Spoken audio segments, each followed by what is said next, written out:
Hi అండి, welcome to Divyasri kitchen and blogs. ఈరోజు మన టేస్టీ రెసిపీ వచ్చేసి సోయా ఫ్రైడ్ రైస్ అండి. సోయాస్ అంటే ఏం లేదండి, మిల్ మేకర్ అంటారండి. ఇలా చేసి చూడండి. ఈ సోయా రైస్ చికెన్ కన్నా చాలా బాగుంటుందండి. అంతేకాకుండా పిల్లలే కాదు, పెద్దలు కూడా చాలా ఇష్టంగా తింటారండి సోయా రైస్ని.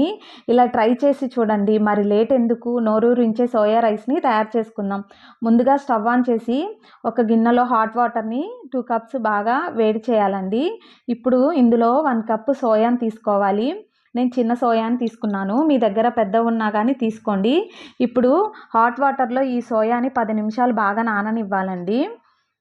బాగా నానితేనే మనకి సోయాస్ అనేది బాగా టేస్టీగా వస్తుందండి. ఇప్పుడు మనం ఈ వేడి నీళ్ళు తీసేసి ఇందులో 1 గ్లాసు నార్మల్ వాటర్ని యాడ్ చేసుకొని 5 మినిట్స్ ఉంచుకోవాలండి. ఇప్పుడు సోయాని బాగా పిండుకొని వేరే బౌల్లో వేసుకోవాలండి. వాటర్ అనేది అస్సలు ఉండకూడదు, చాలా డ్రైగా ఉండాలి.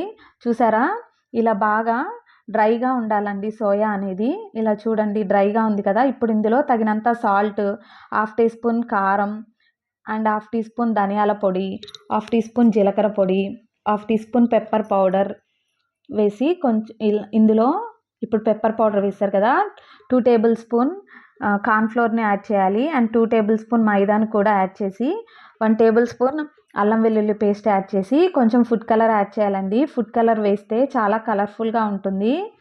ఇలా వేసి వీటన్నిటిని తగినంత కొన్ని వాటర్ని స్ప్రింక్ చేసుకొని ఇప్పుడు వీటన్నిటిని బాగా కలుపుకోవాలండి. ఇప్పుడు స్టవ్ ఆన్ చేసి ప్యాన్ పెట్టి 1 కప్ ఆయిల్ యాడ్ చేసి అందులో ముందుగా ప్రిపేర్ చేసుకున్న సోయాని వేసి మీడియం ఫ్లేమ్లో బాగా ఎర్రగా వచ్చేంత వరకు బాగా డీప్ ఫ్రై చేసుకోవాలండి. ఇలా చూసారా, ఇలా బాగా ఎర్రగా రావాలండి.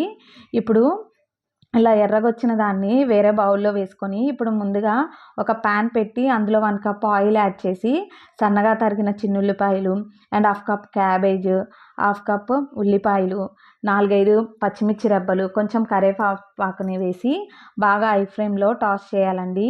ఇప్పుడు ముందుగా ప్రిపేర్ చేసుకున్న సోయా చంక్స్ని కూడా యాడ్ చేయాలి. ఇప్పుడు ఇందులో 1 table spoon red chilli and 1 table spoon soya and 1 table spoon vinegar వేసుకోవాలి. సాస్లో మనకి ఉప్పు ఉంటుందండి, కొంచెం ఉప్పు చూసి వేసుకోండి. ఇలా బాగా హై ఫ్లేమ్లో టాస్ చేసి ముందుగా ప్రిపేర్ చేసుకున్న 1 కప్ రైస్ని యాడ్ చేయాలండి. ఇక్కడ నేను 1 కప్ రైస్ మాత్రమే తీసుకుంటున్నాను, మీ క్వాంటిటీని బట్టి రైస్ తీసుకోండి. ఇప్పుడు ఇందులో తగినంత సాల్ట్ యాడ్ చేసుకోవాలి. అండ్ 1/2 టేబుల్ స్పూన్ కారం, 1/2 టేబుల్ స్పూన్ ధనియాల పొడి, 1/2 table spoon pepper and 1/2 table spoon garam masala వేసి వీటన్నిటిని బాగా హై ఫ్లేమ్లోనే టాస్ చేయాలండి. ఎవరైతే చికెన్ ఇష్టపడరో ఇలా సోయాతో ఫ్రైడ్ రైస్ చేసుకోండి. అచ్చం మీకు చికెన్ తిన్న ఫీలింగే ఉంటుందండి. ఈ రైస్ చాలా బాగుంటుందండి. చాలా ఇప్పుడు మిల్ మేకర్లో మనకి చాలా హెల్దీ ప్రోటీన్స్ కూడా ఉంటాయండి. ఈ రైస్ నిజంగా ట్రై చేయండి, చాలా బాగుంటుంది. ట్రై చేసి ఎలా వచ్చిందో నాకు కామెంట్ చేయండి. ఏమన్నా సజెషన్స్ ఇవ్వాలంటే నా కామెంట్ బాక్స్లో కామెంట్ చేయండి. చూసారా, ఇలా బాగా హై ఫ్లేమ్లో టాస్ చేసుకోవాలండి.